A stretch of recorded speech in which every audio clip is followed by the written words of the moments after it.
So anybody who's read the synopsis of this panel, it's actually quite broad, but that's the idea when we look at Africa, a country a continent with many different countries, different economies. But for the last maybe 2 decades or so, there's this recurring theme in the narrative that Africa stands at this pivotal moment, young population, extensive natural resources, growing economies, but on aggregate, there's still some very stubborn challenges, including youth unemployment, poverty, and limited access to finance. So we want to frame this conversation within the broader Doha Forum aim for this year, going beyond promises to progress. And I really want to focus with all of you here today about the challenges. And we have really the perfect panel of experts, leaders who have been integral to this, to driving economic transformation in many different countries for I'm not going to age everybody here, but for decades. So it's really an honor to do this. You kind of know who they are. There are some extensive bios on the website. Really read them. These are fantastic leaders. So President Mahama, I want to start with you. And I was reading a little bit about you. You've been a champion of farming for a long time, and using technology to increase yields and productivity. Is this really what one of the main opportunities that you see in strengthening SMEs? And then what are the other sectors that you're looking at? Because you need to increase the tax base and really help address your debt and fiscal situation there. Yeah, thank you very much, Mohammed. Not just a champion of agriculture, a farmer myself. And so I empathize with my country's farmers. For many years, Africa has relied on smallholder peasant agriculture at the expense of medium-scale to large-scale agriculture. Peasant farmers grow enough to feed their families for the year. And if it just happens that there's excess food, they go and sell it on the market, buy some other items that they need. The time has come to see agriculture as a business. Unfortunately, the Green Revolution bypassed Africa. And so Africa still has some of the most extensive arable lands, but that are not yet being put to productive use. Unfortunately, there's an intersection of what I just talked about and climate change. And so, for instance, the year before last, I have a farm that is about 400 hectares. And we grow soybean, we grow yellow maize, mostly for the poultry industry. We planted, and the crops came out very beautifully, nicely. And just at the critical time, the rain stopped for 10 weeks. And I just watched the crops wilt. And so we need to adapt our agricultural practices to the new reality. And that means that we must put more land under irrigation. Poor farmers are not going to be able to afford the kind of cost it takes to put land under irrigation. So that's where government comes in. And that's why my government has embarked on a very ambitious program of introducing irrigation, but not just any irrigation that is appropriate and affordable to the farmer. And so, for instance, if you go put some huge pumps connected to the national electricity grid, the farmers cannot pay the tariffs for pumping that water. So more solar water pumps, improved seeds, good extension advice, and especially developing the agribusiness sector, because it's not enough to ask the farmers to produce. You need to have an offtake for their production. And if you don't develop the agribusiness sector, the farmers find themselves, cropping, producing, harvesting, and there's nobody to mine. Recently, we've suffered a maize glut in Ghana, and maize prices dropped to 350 cedis a bag, which is below the production of a cost of a bag of maize. And so government had to come into the market, introduce a minimum guaranteed price, and say that any farmer who wants to sell his maize at 450 cedis, the National Buffer Stock Company will buy it. And so minimum guaranteed price, it's a whole complex of things that you need in order that you can have sustainable agriculture that produces enough food at an affordable price to be able to feed your citizens. Does the spending that the government do on that, and in a sense subsidizing the crop, how do you make that back? I think it's a public good. For instance, in Ghana, we subsidize the cost of fertilizers in order to increase output. We subsidize the cost of improved seeds in order that the farmers can have access to good seeds. I mean, when we started supplying seeds to farmers, there was a case in which one farmer had used the same seed for 20 years. He was barely making 1 bag of maize per acre. And so you need to give him good seeds that give him 20 bags an acre, 10 times what he gets from using the old seeds. And because the seeds are expensive, government has to come in a way to subsidize them, yes. Mr. De Croo, this is, in a way, a part of this is, you don't have a mic next to you? We'll share mics. This is, part of the Doha Forum tradition. But from the UNDP perspective, the economic transformation aspect of it, I think there's the underlying factor of governance, which is what you help with and kind of helping with these skills. So what are you doing, and what do you, how do you see UNDP helping really most African companies to unlock this investment and accelerate inclusive growth, really through the governance prism? Yeah, thank you. Great question. I would like to kind of link it to what Mr. President just said. Indeed, if you look at the potential for agriculture on the African continent, fortunately, a big part of agriculture is what you call subsistence agriculture, which is basically organized poverty. This is tremendously hard work, very often totally in the informal economy, with productivity levels which are just too low. And so if you want to improve those productivity levels, you need some type of mechanization, and you need access, for example, to fertilizers. That needs investment. That investment actually is there. I mean, there's not a lack of capital in the world today. The problem is that you are not able today to allocate capital to those needs, and I think the agricultural world needs have been detailed, because of certain levels of uncertainty, or a perception of uncertainty. Because one of the things we see is that the perception of risk on the African continent is actually quite different than the reality of risk. Very often with investors, their perception of risk is much higher than the reality. That is where we can play a major role. For example, in making sure that investment goes into mini grids,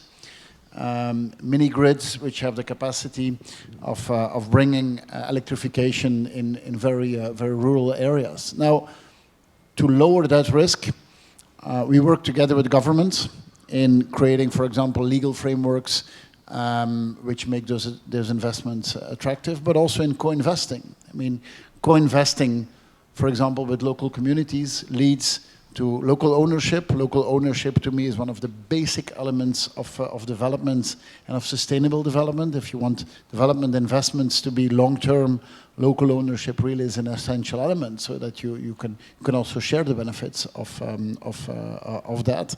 And then we are sitting on the side of local governments in their negotiations with financing institutions such as the World Bank.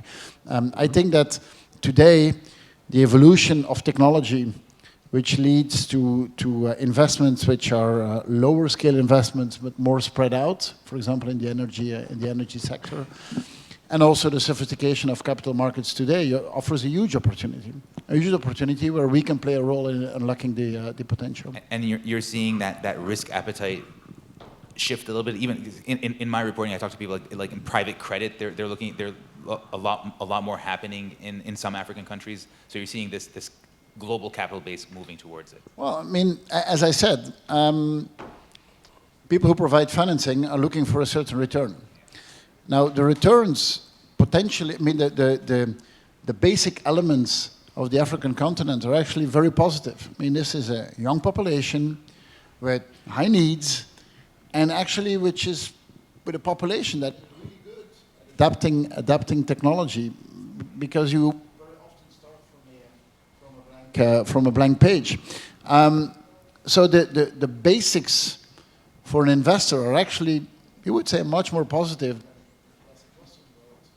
in Europe or Northern America. You just need a few elements to unlock that, and that's our role. Your Excellency Fahad Al-Sulaiti, the question really is, keeping on the economic development side of it, QFFD, Qatar Fund for Development, focuses on, economic development is one of the verticals that you do, and it's an expanding segment of the fund. I'm wondering, where are you seeing these opportunities to accelerate? What sectors, and how do you deploy this capital in the ways that you find to be most beneficial? Like, what are you looking at in terms of metrics and industries? Thank you very much for these opportunities, and really will recap of what His Excellency mentioned, the President and the new administration of the UNDP. I think the key elements is the challenge that we have today is how can we tackle, creating new jobs. The economic empowerment is need really a new way of that we tackle in Africa. As just stated, by the administration here, is there are huge opportunities, that we can create in Africa, and we believe there is a huge way that we can do things.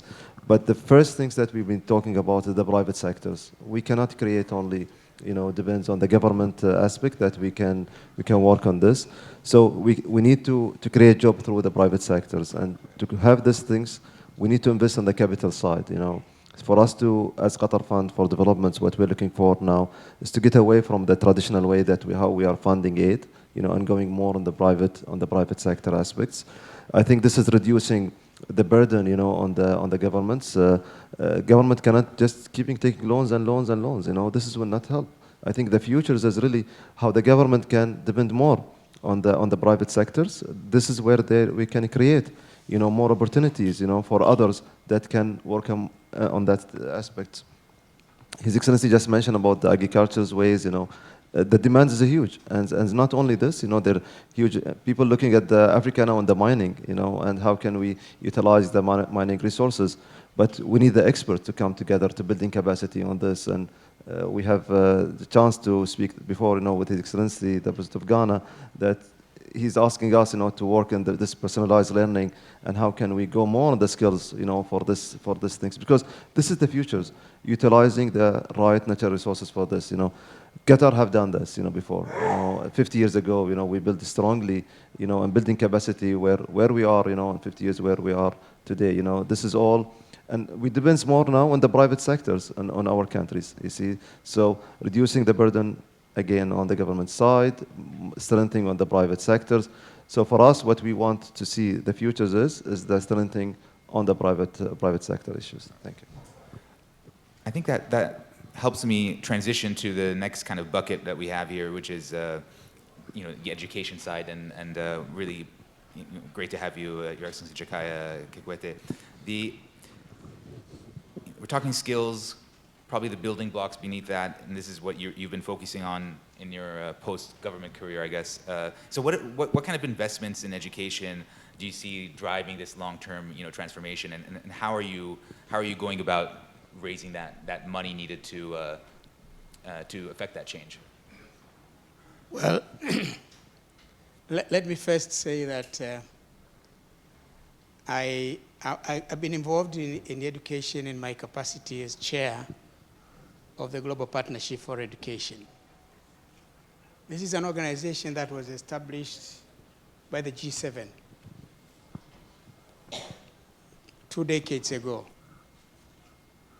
It is housed at the World Bank. The purpose of this organization is really to assist low and lower middle income countries in transforming their education systems and ensure that every child has access to quality education. And it's an organization that its funding mainly has been from the donors, the G7 countries, and usually have a 5-year cycle. The last one was in 2021, which was held in London, co-chaired by, co-funded by co-hosted by Boris Johnson, the former Prime Minister of the United Kingdom, and the President of Kenya that time, Uhuru Kenyatta. And before that, it was President Macron and President Macky Sall. And of course, next year we expect the Prime Minister of Italy, Excellency Meloni, and the President of Nigeria, Tinubu, are going to co-host the next replenishment. So that's how we get funding for education. Of course, we at the Global Partnership for Education are not dictating. We work with the countries on transformation of their education systems. It is the countries that decide what specific areas of interest that they need to be assisted. Of course, over the years, over the years, we have been able to assist 372 million children to get to school. 4.7 million teachers have been trained. And over 200 million textbooks have been provided. So these are the main pillars. But of course, with countries, our interest really is on skills development. Of course, we do foundational learning as an area that where we invest money. But at the same time, with the reality of the world today, digital age, so how children are going to get digital skills with AI and all the technological advancements that is happening. So, but of course, as I said, it is country ownership, it is the countries that own. Because the other aspect that we do, and that's why you find wherever there is a leader from the G7 co-hosting, there is a leader from the developing countries who is there. But the aspect from the developing countries is that the basis of investment in education is domestic. It is domestic. So in the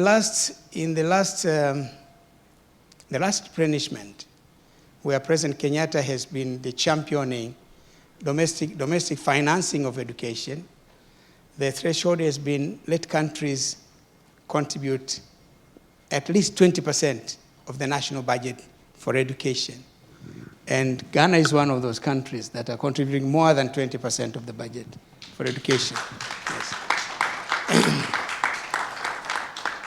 And this is an area of emphasis. So we hope also President Tinubu is going to be in the forefront of advancing that agenda, talking among peers to impress upon them that these are our children, their education benefits us, and therefore we have to invest more. So in terms of funding, definitely we have this model of funding for where the donors actually, led by one of the G7 countries, talking among their peers, encouraging them to contribute money among the developed countries. And we thank also Qatar has been one of the countries that in this replenishment, Canada has promised to contribute $20 million. But we believe Qatar can do more. We're fundraising up here, okay. We believe Qatar can do more, and I think we are meeting, yeah? Yes, yeah. In fact, one of the incentives for me to come to the Doha Forum when I got the invitation was that a meeting with Qatar Fund for Development so that we can talk. I'm here for the replenishment. Of course, in the next replenishment, our objective now, this time we have done 372 million. But in the next replenishment, we are looking at assisting children, 750 million children in low and lower middle income countries to have access to better education. We plan to train 6 million teachers, 6 million teachers, and we plan to give over 350 million textbooks, so that at least they have a good teacher, they have textbooks, and other learning and teaching materials. In a nutshell, this is what we at GP are doing, and thank you for this opportunity. At least I've talked about the replenishment early on, before I meet the donors. All right, good stuff. Thank you, Rex. Well, I think he teed you up for this, President Mohammed. So is it 20% of government expenditures on education? Yeah, that's very significant. So that's a big bet that you're making. Obviously, it's your people. So Yeah, for me, I think that it's not as much the quantum as it is how efficiently you use that money. And so we're looking at how we can make costs, we can spread, our resources to get a better outcome. One of the places that expends most of our funding in education is the secondary level. There's been a bit of neglect at the basic level, and so we're going to do a pivot to foundational learning, getting the children to master the 3 R's, reading, writing, and arithmetic. Because we noticed that if you have a weak basic foundation, when you get to the secondary, it's very difficult for the child to catch up. And we're beginning to see it in the results that are coming out of the West African secondary school education. There's weakness in math, there's weakness in writing and constructing sentences properly. So for us, we're going to look at foundational learning again. But most importantly is encouraging technical and vocational educational training. The world changes, and we must constantly reform our educational systems. We inherited the British grammar school system that puts a lot of value on speaking very good English and all that, but not being very functional with skills, working with your hands. Today, if you go and speak to captains of industry in Ghana, you say, what kind of skills are you looking for? They're looking for middle-level technicians, more than professors and other high academic laurels. And yet, we're not training them in sufficient numbers for the world of work. And so you have a structural unemployment problem because, yes, there are jobs, looking for technicians, engineers, and the like, and yet you're producing more business administration graduates, more marketing graduates, more graduates in the humanities. And so there's a misfit there. And so one of our major focuses is to expand access to technical, vocational, and educational training. that's really interesting. The other thing I can add there, the information we have is that by 2030, there are going to be 230 million digital jobs in Africa. We have to equip our young people with the skills to be able to take advantage of that. By 2050, out of every 3 children, 1 is an African. It's going to be an African. After every 4 people on this planet, 1 is going to be an African. So if we don't equip our children with the skills that they can thrive in this digital age world, it's really going to be a problem. We'll have so many young people ready to be hired, to be rented by them, and they may be rented by the bad guys, the drug people, the terrorists, and all these criminals. So this is the reality. That's why we really have got to take education seriously. That's why I volunteered to spend part of my retirement to this worthy cause. Mr. De Croo, so hearing this, there's the digital economy in a way, and the jobs of the future to train for. But on the other hand, there's still the regular, like the skills that are needed to do the plumbing and the agricultural and the manufacturing. And I'm wondering, you know, as we only mentioned AI once so far, so that's not too bad, but we will talk a bit more. But like, you know, everything is focused on AI and these agents and they're looking at the future. How does UNDP, like, how do you go on those dual tracks in a way to help these countries figure out? Well, one is not excluding the other. I think too often in what we call the classic development world, it was kind of this idea that, you know, some of those countries are what we call fragile states, least developed countries. And since they are, the technologies that we're going to teach them is the technologies that the Western world used to use in the 60s and the 70s. That's wrong. I always found that completely besides the point. I mean, the technology that we need to use on the African continent is exactly the same technology that we use throughout the world.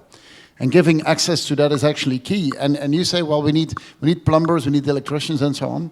Well, if you looked at plumbing systems and electrical systems these days, I mean, all these things are highly technological.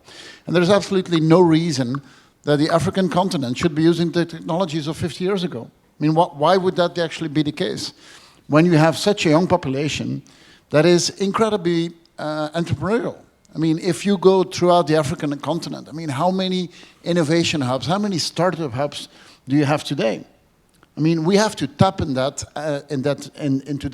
entrepreneurial talent as much as is happening in other places of the world. And so I applaud the investments that are being made in education. I mean, that's the basics. If you don't do the basics, well, it's hard to use technology. Technology can be incredibly powerful, but of course you still need a human element to use it, to adapt it, and so on. So that is why, besides what is happening in education, you also need to invest in the next level. The next level is giving young people access to technologies that they can use in small scale entrepreneurship. At UNDP, we have one project which is called Timbuktu. Timbuktu is actually organizing it in 8 different innovation centers based on agriculture, based on other elements, but really making that transition of what we could call like higher level technology, but then bring it down to smaller scale entrepreneurship. As being said, I think you said one out of 3 children will be in Africa, worldwide will be in Africa. Too often this is being seen as a problem. I don't see it as a problem. I see it as a gigantic opportunity. And the entrepreneurial potential on the African continent is second to none. It is second to none. It's up to us to create the environment and to give the tools to a young population, and they will do it. I mean, they are more entrepreneurial, they are more technologically savvy than we are. We just have to create the potential to untap that entrepreneurial potential on the African continent. Thank you. Good. This is a good segue to Your Excellency Sulaiti. So QFFD, I think you're also kind of retooling in a way of how you approach this to supply, you know, skill-based learning and those skill-based labor. So can you give us some examples of what you're doing? Sure. Thank you very much. Let me comment first on on His Excellency. You know, I will comment not on GBE, I will comment on your country in Tanzania, because Tanzania have taken now steps, you know, that where they bring vocational training starting in primary education, which is very important. I think this is a huge step that's been taken by the government of Tanzania. We recognize this a lot. But again, not a lot of countries have done what Ghana have done. You know, 20% commitment that have been raised. And I know that Ghana have made a lot on that, because the same time that they increased the commitment to education, the same time was huge commitment, you know, to pay back after COVID. And we really stand heavy, you know, with Ghana, how they have managed this very, very well. So thank you, President. You know, you have made great progress, you know, of how you are managing your financing mechanisms, but at the same time, you know, you have keep your commitment, because we were really afraid that this commitment will go down. But you know, under your leadership, I think this is very important, and this shows the world, you know, how this is very important aspect. So from Qatar Fund for Development, you know, we strongly believe, we all fully agreed, you know, that vocational, our experience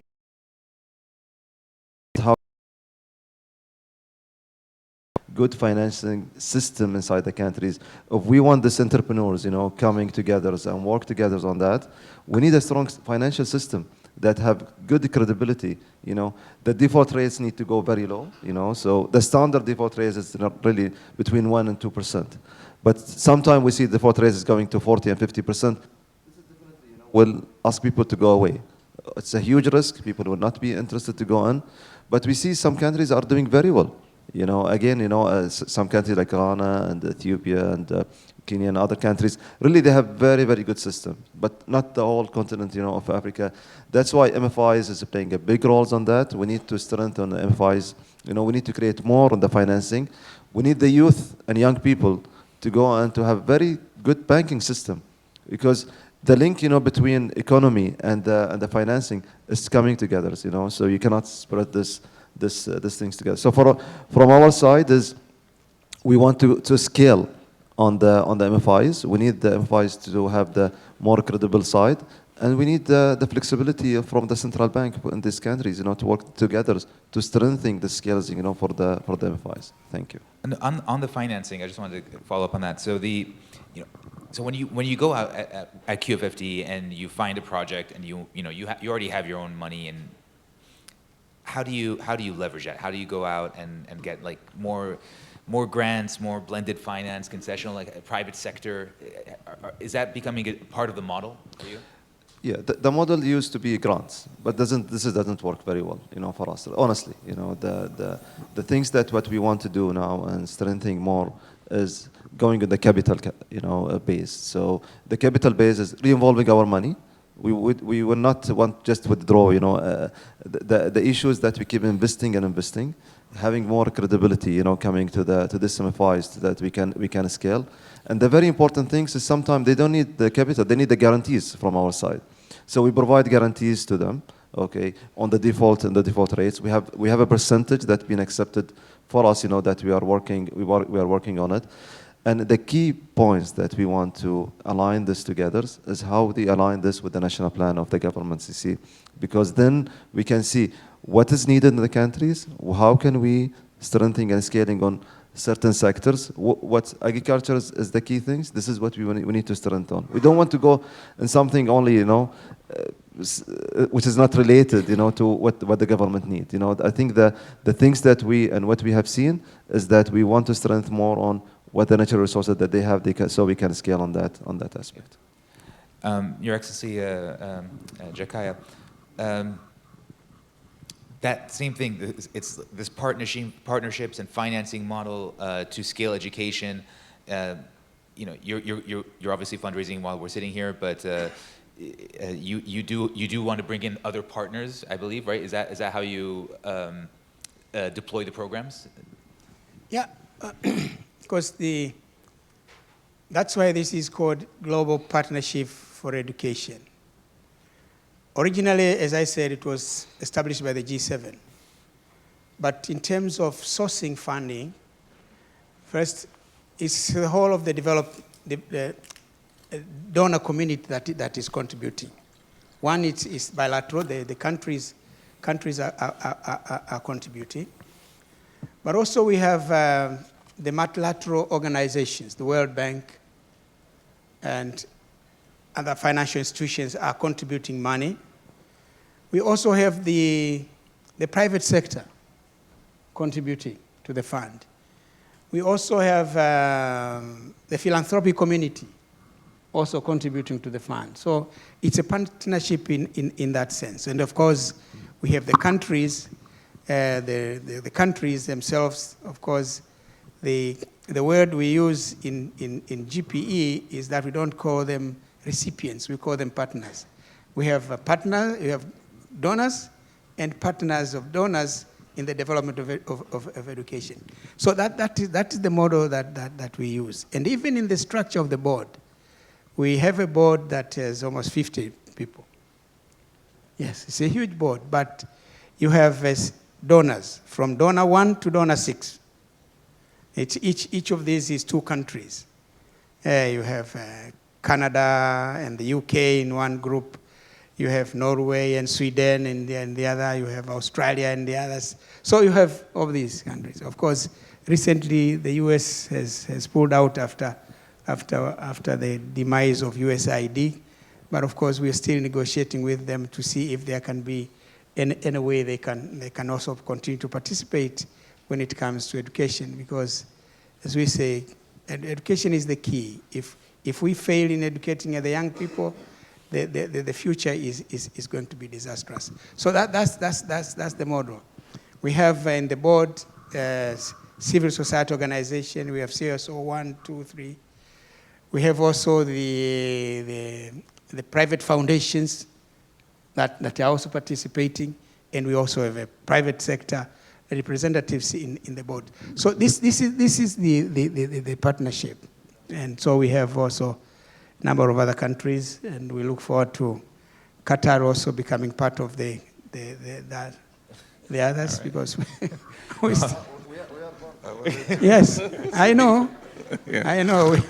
We need to be Mr. President, please. Yes, I just wanted to add, international resource mobilization for education is important, but more important is domestic resource mobilization.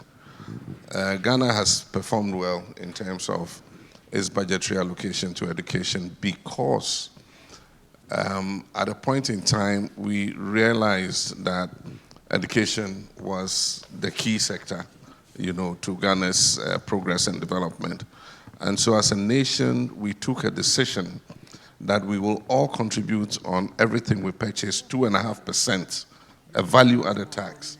That goes into what we call the Ghana Education Trust Fund. And so that fund alone is able to mobilize sufficient revenue to almost hit the 20% mark.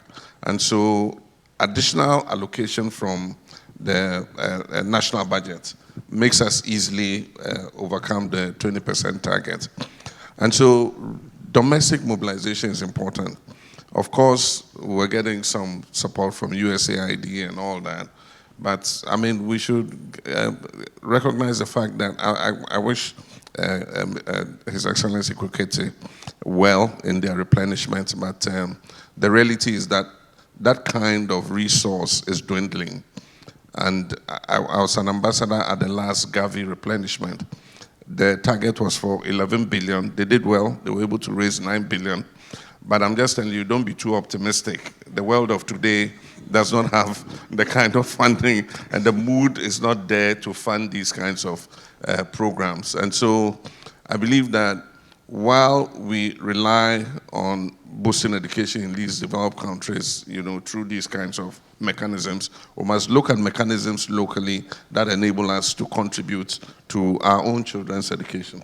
That's a very interesting point. Obviously USAID also, basically shuttered at some point. So, Mr. Croo, what do you think about that in terms of appetite for funding? I think that what we call ODA, official development assistance, those budgets are going down. I mean, I think compared in 1 year time, approximately 1/3 has been wiped away. I regret that, but we could spend the whole week complaining about it. It's a reality. The question is indeed what other types of financing can come there, and domestic resource mobilization is indeed a very important one. And if you look in many, and we're mainly talking here about African countries, there's pockets of taxation that in many countries does not exist. For example, taxation on alcohol and cigarettes very often doesn't exist at all, is a way of taxation which is actually quite efficient, which you could say also has some health benefits. Sorry? Yeah, it's a syntax, and there's absolutely no problem with doing that. I mean, people need to make their own choices in how they want to enjoy their lives, but in many countries, that type of taxation or doesn't exist, or there is a circuit of just illegal alcohol and illegal cigarettes which are not taxed. This is a way of financing, for example, taxing cigarettes and alcohol to finance education. I think that's a good story. And so that type of taxation is something that there's expertise throughout the world to implement that, and it's a way of taxation that is very direct. I mean, the difficulty with corporate taxation and so on is that often it takes a lot of time to implement it. I mean, taxation on what you call syntax is a very fast and efficient way of financing something which, from a societal point of view, is good investment. And this is lacking in most, I guess, sub-Saharan countries? Well, many countries don't have it or have it in an efficient way. Why there's a lot of then there's a lot of parallel import that is not being taxed. Okay, so that's, I guess, the offset. We're coming close to the end of our time, and I just wanted to give a minute or two to His Excellency Fahad Al-Sulaiti. How many in here have heard about the Qatar Fund for Development's tie-up with the Gates Foundation? Oh, so many.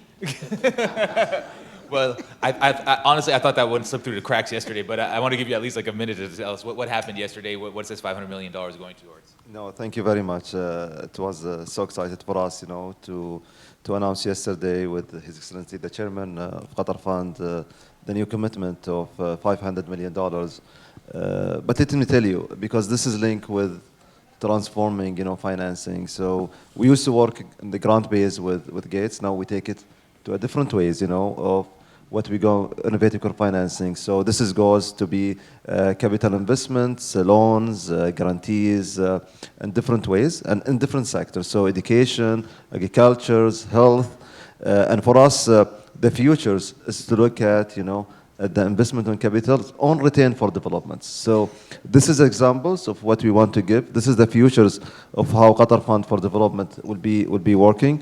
And for us, we are not an investors, here. We want to invest on the development. So we want to make sure they're scalable and sustainable for us for the future, that we can work together.